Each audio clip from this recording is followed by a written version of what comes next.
자, 여러분 안녕하십니까. 드디어 9강입니다. 9강.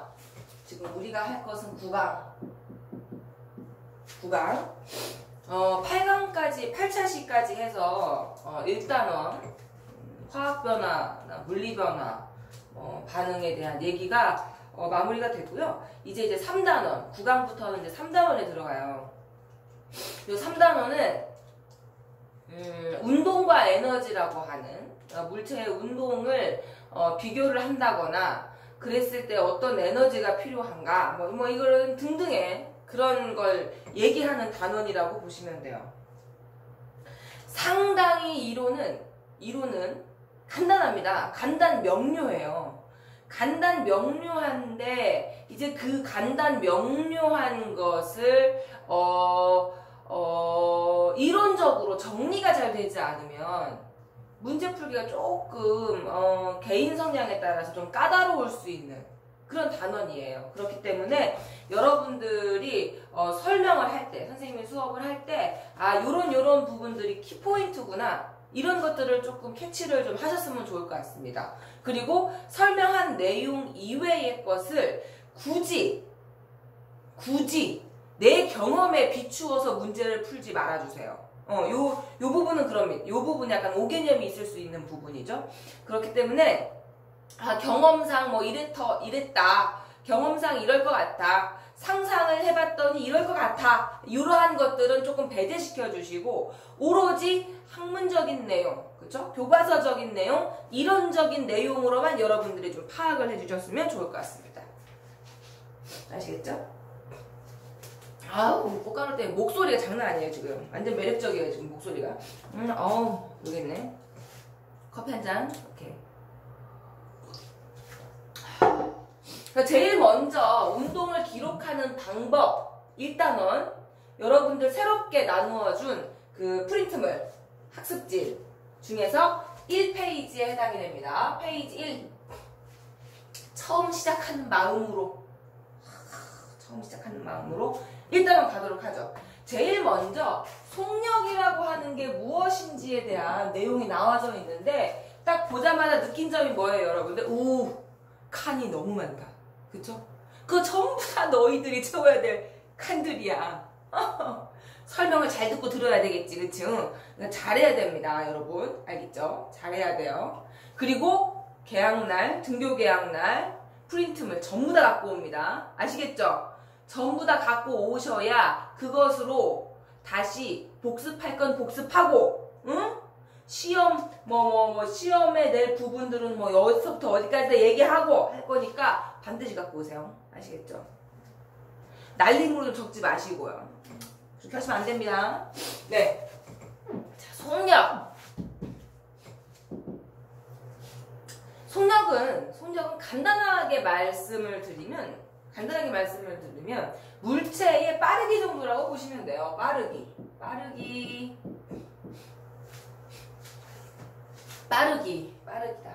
그러니까 엄밀히 따지면 요 빠르기를 얼마나 빠르냐, 누가 빠르냐, 이러한 빠르기를 비교하기 위한 값이라고 보시면 돼요.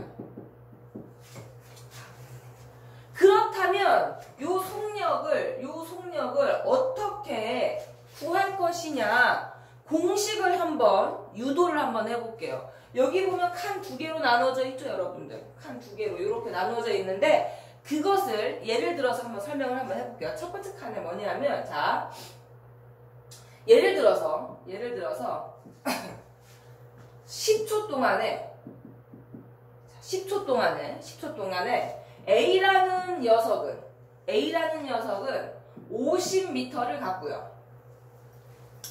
갔고 B라고 하는 녀석은 100m를 갔어요. 100m. 10초에 100m? 응? 이거 좀 많이 빠르죠? 선생님이 100m를 20초 간당간당하게 넘어가지고 육설을 가고 싶었지만 못 갔잖니. 해사. 자격 요건 중에 그 체격 요건이 있어요. 체력. 달리기를 못하면, 빠르지를 못하면 걔네들한테 부보를 뛴다던가 이런 거 할 때 있잖아요. 피해를 줄 수가 있어. 그래서 평균치를 맞추는데 최소가 100m가 한 18초였나 17초였나 이런 걸로 기억을 해요. 그런데 선생님이 20초가 넘어가지고 지원을 할 수가 없었다는. 자, 어쨌든 그렇습니다. 자, 10초 동안에 A는 50m, B는 100m를 갔어. 그럼 둘 중에 누가 빠른 거예요? 둘 중에 누가 빠른 거야? A, B? 당연히 B죠. 그쵸? 당연히 B가 빠르네요. 당연히 B가 빠르죠. 아, 그러면 우리가 이걸 알 수가 있어요. 뭐냐면 시간이 동일할 때는 거리가 이제부터 거리를 기호로 S를 쓸 겁니다. S. 알겠죠? S. 거리가 길수록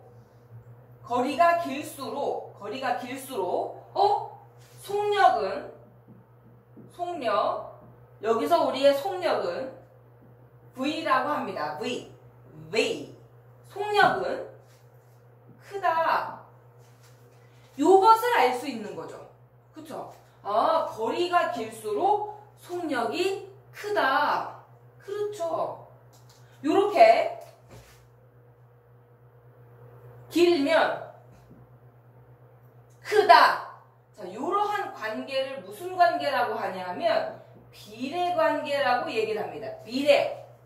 비례관계. 그래서 요거를 수식으로 어떻게 표현을 하냐면 이렇게 표현을 해요. 속력은 이동거리의 비례. 어렵지 않죠? 요렇게 아주 긴 문장을, 아주 길지도 않지 뭐, 그치? 이런 문장을 아주 간단 명료하게 요렇게 나타낼 수가 있습니다. 요렇게. 자, 그 다음 두 번째 칸에 한번 예를 들어볼게요. 두 번째 칸에. 자, 그러면 이번에는 시간이 아니라 100m를 기준으로 해서 한번 알아볼게요.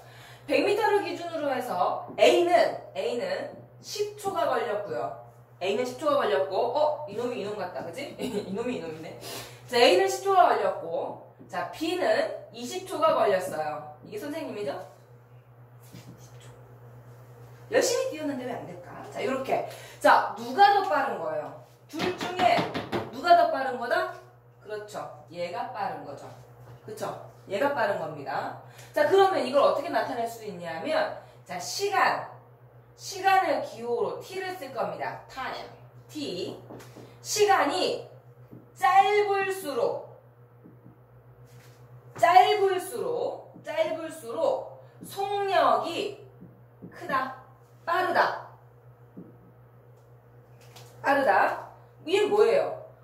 작으니까 커지고 있죠. 작으니까 커지고 있습니다. 이러한 관계를 반비례 관계라고 얘기를 하고, 요거를 수식으로 어떻게 표현을 하냐 하면, 자, V는 시간하고는 반비례면 바로 분수로 나타내면 된다는 얘기지. 분수. 얘가 커지면 얘는 작아진다. 그쵸? 얘가 작아지면 얘가 커진다. 뭐 이러한 관계예요. 자, 그래서 요식과 요식을 플러스 이걸 합쳐. 공식을 합치란 말이에요. 공식을 합쳤더니 속력이라고 하는 공식은 어떻게 나타낼 수 있다? 시간하고는 반비례하고 이동거리에는 비례하더라. 아름다운 레드의 예쁜 공식이 태어날 수 있었던 거죠. 됐죠?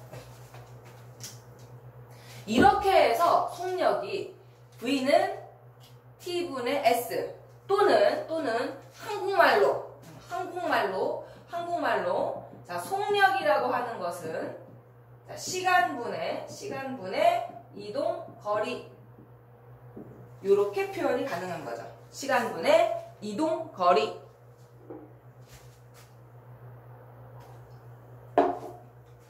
공식을 한번 느껴봐, 얘들아. 그래서 공식을 딱 보면 아, 얘가 커지면 얘가 커지는구나. 이런 거 알아야 돼. 얘가 커지면 얘 작아지는구나. 이런 거 알아야 돼요. 공식이 대부분 비례, 반비례 이런 걸로 해서 딱 합쳐지면 공식이 나오는 거거든요. 그러니까 이런 것들을 좀 연습을 해주면 여러분들 공부하기가 상당히 쉬워져요. 이 공식을 그냥 외우다기보다는 이 공식이 의미하는 바를 너희들은 알 수가 있는 거지. 너희들은 선생님한테 배웠기 때문에. 됐죠? 자, 그렇다면 그 옆쪽에 보니까 평균 속력이라고 하는 게 있어요. 평균 속력. 그 다음 순간 속력이라고 하는 것도 있어요.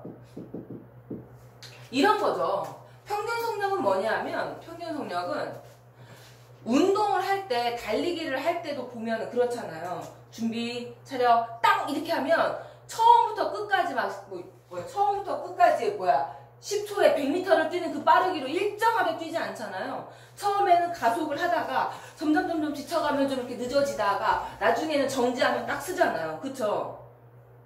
빠르기가 각각 지점마다 다를 수가 있단 말이지. 다를 수 있어요. 가다 뭐 쉴 수도 있는 거고, 그쵸? 토끼와 거북이처럼 잠깐 이렇게 쉴 수도 있는 거고, 각각 다를 수가 있는데, 근데 그런 걸 알고 싶은 거야. 그러면 너가 어쨌든 평균적으로 여기 도달하는 그 몇 초면 아니면 시간이 몇 시간쯤 되면 여기 도착하겠니? 이런 것을 얘기를 하고 싶을 때 뭐를 사용하냐면 평균 속력을 사용을 하거든요. 묻지도 말고 따지지도 말고 너가 쉬었든 안 쉬었든 걸었던 안 걸었던 간에 그냥 평균적으로, 그쵸? 이런 거랑 같은 거지, 얘들아. 국어 100점, 수학 50점 이렇게 말하면 안 되는데 과학 80점? 만약에 맞았어. 그러면 들쭉날쭉 하지만 어쨌든 평균을 딱 때려봤을 때 얼마가 나오니? 80점, 50점 하면 130, 230점에다가 한 80점 근처라고. 그 평균은 80점 근처야. 뭐 이렇게 얘기하면은 조금 과목이 들쭉날쭉한 것보다 이 아이의 수준이 한 이 정도구나 이렇게 금방 파악할 수 있잖아요. 그러니까 그렇게 하기 위해서 평균 속력을 사용을 하는 거야.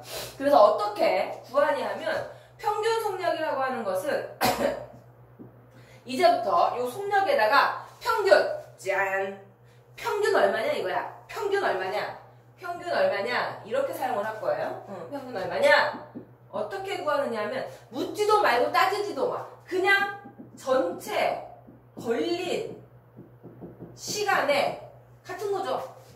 전체 과목 수의 전체 과목 점수의 합. 얘도 마찬가지예요. 전체 이동 거리.